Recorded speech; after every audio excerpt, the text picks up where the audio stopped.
Welcome back to the Birthing Bestie blog, where we talk about real topics pertaining to pregnancy, birth, parenting, partnerships, business, and just real life. Here on the blog, we don't shy away from talking about the hardships of motherhood and business. Instead, we validate you, we encourage you, and welcome you with open arms. Today, I'm talking to the doulas again, and I really want to talk about a very important topic, which is burnout. And more specifically, how can we as doulas avoid burnout? The average length of a doula's career is only 5 years. And while, listen, I'm not saying 5 years is any time to scoff at. That is a great time to be dedicated to the work that you're passionate about. But most of us get into doula work because we want to make a career out of this. And so 5 years is a long time to feel burnt out doing.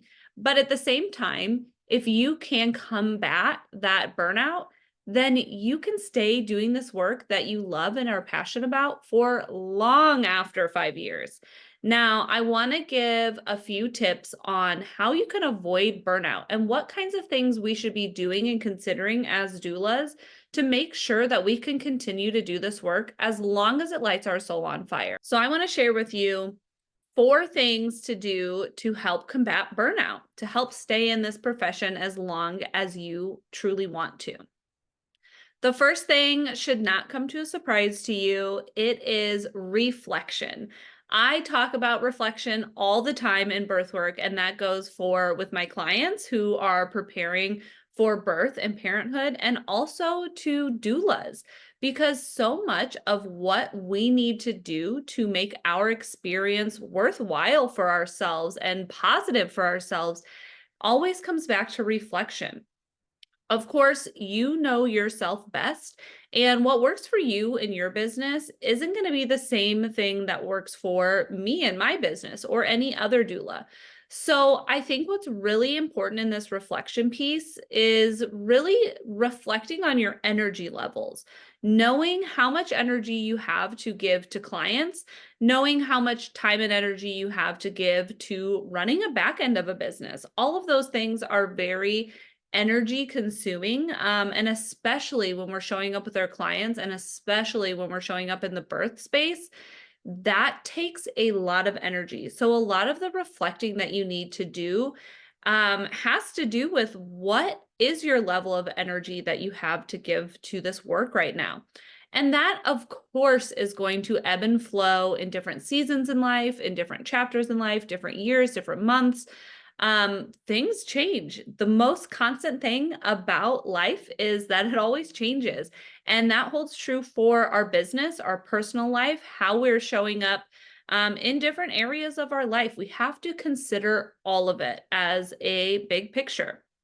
It might sound absolutely amazing and rewarding to you to attend a birth a week. And if that works for you, that's amazing. But you have to take some reflection time to say, what is my life like right now? Can I actually show up in a way that I want to for my clients and the way that they deserve while attending a birth a week? And if the answer is yes, great.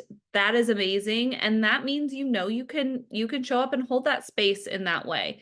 Now, again, you might get a couple months or years down the road and your life looks different. Your personal life looks different. Maybe you're stepping into parenthood. And so it doesn't make sense any longer to do a client a week. You have a baby at home, or maybe summer break for having little kids and you need to spend more time at home and don't have as much free time. Those are all things that you need to consider and really reflect on. So make sure you're doing that piece of this work to avoid burnout, is really just reassessing and reflecting on how things have been, how you want to move forward, and how you might want to change things as well. Another thing that's really important in order to avoid burnout is making sure you're pricing your services appropriately. I think this is a really hot topic in birth world because for so long, our work has really been discounted and has not been seen as a profession, as professional work. And for the doulas who are out here doulaing, we know this is professional work and it's important work, and we should be compensated for that. Now, when you price yourself appropriately, that's going to kind of refer back to that reflection and energy piece that you have. If you are really bundling your services to give so much to your clients, but pricing at such a low ticket item, you might have a lot of clients, which is great. But if you're giving so much in every service to every client, if you're not pricing it right, you're going to burn out. And that's going to be a huge piece of it. Now, of course, many, and I would say most of us doulas who are in, doing this work in people's birth spaces, we're not necessarily looking to be millionaires. I mean, if the stars align and that allows in birth business, heck yes. But at the same time, we have to still make money to make a living. We have bills to pay, we have business items to buy and business expenses to pay for as well. We have to be able to price our services accordingly, or else you're going to be in a place where you feel like you have to take on client after client after client, no matter your energy level, no matter what's going on in your personal life. And that's going to lead to a real quick burnout. Another piece of this puzzle, which goes for burnout across all areas of life, all professions, all everything, is the self-care piece. And specifically for doulas, I think a huge piece of our self-care puzzle has to do with our post-birth rituals and our post-birth habits, because that's really the stuff that we need to lean on to replenish ourselves to give 100% to the next client who is getting ready to have their baby. So of course, and again, goes for any person, any profession, always, you got to take care of yourself. Kind of going back to this reflection piece too, but especially as a doula who is showing up in birth spaces or showing up literally bedside at someone's home in postpartum services, we have to show up truly to serve. And that's very much what we do, but that also requires a regrouping afterwards, whether it's a hard shift, a hard birth, or everything is smooth and wonderful. I know for so many of us, this work lights us up and gives us energy, but we have to be able to take care of ourselves and not just continue to ride that high, because again, you're going to crash at some point. So I want you to make sure you're taking care of yourselves in between births, in between clients that are birthing, or in between clients that you're serving in the postpartum space, but also in between client meetings. We know that it's more than just showing up and being with the client in the moment of birth, or, for those postpartum shifts.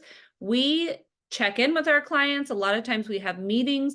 We got to take care of ourselves really at any point that we're not actively serving clients, so we can best serve clients. So a self-care practice, but more importantly, a post-client practice is really, really important. And finally, another piece that I think is super important is your offers. Now, we did talk about pricing and, of course, considering what your offers entail and pricing appropriately, but also think about having other offers than just the high ticket and high energy offer that you have. It's always great to have a high ticket item or a main offer, but consider adding other offers that are less one-on-one time, that take less of that one-on-one energy exchange, whether that's teaching childbirth education or maybe selling products related to birth, whatever that looks like for you. I mean, there's options are truly endless. But adding other offers to your service package is a really good way to not get burnt out on one specific offer. And it gives your clients more opportunities to work with you, whether it is offering some postpartum work after labor, or offering maybe just education or planning sessions leading in to their birth. There's a lot of different things and ways that you can kind of kind of avoid spreading yourself so thin on one major offer. So consider other things that you can add to your business. And now I do say this a lot, and I think this is still really important. You want to be careful to not add too many offers because a lot of options can overwhelm people. But just offer a variety of things, whether that again is an Etsy shop for mom gear or helping out in the postpartum area. There are really graceful and tactful ways that you can just add things here and there that give you more income so you don't have to just rely on that one high energy, high ticket item. So listen, Doula, I know that you are here because you have a heart for this work, and that's what we need is people doing this work that improves people's birth outcomes, individual people's outcomes, but also our community as a whole. And it's a ripple effect. And that is a lot of work for us all to do, but it's really important for us to do this work. So take care of yourself. Don't forget to try some of these things out. Go back to that reflection piece. Think about what your self-care rituals are, and different ways that you can make sure that you can stay in this work and continue to do this work for as long as it feels really fulfilling for you. And so let's avoid burnout. Let's support each other and make sure that you're taking care of you. And if you're listening to all of this and thinking, how do I know if I'm pricing my offers appropriately? What are different offers that I can add? How do I streamline things to make the back end of my business run smoother? These are all of the things that we touch on and really dive deep in the Doulapreneur mentorship. We kick off on Monday, May 6th, and we're talking about all of this.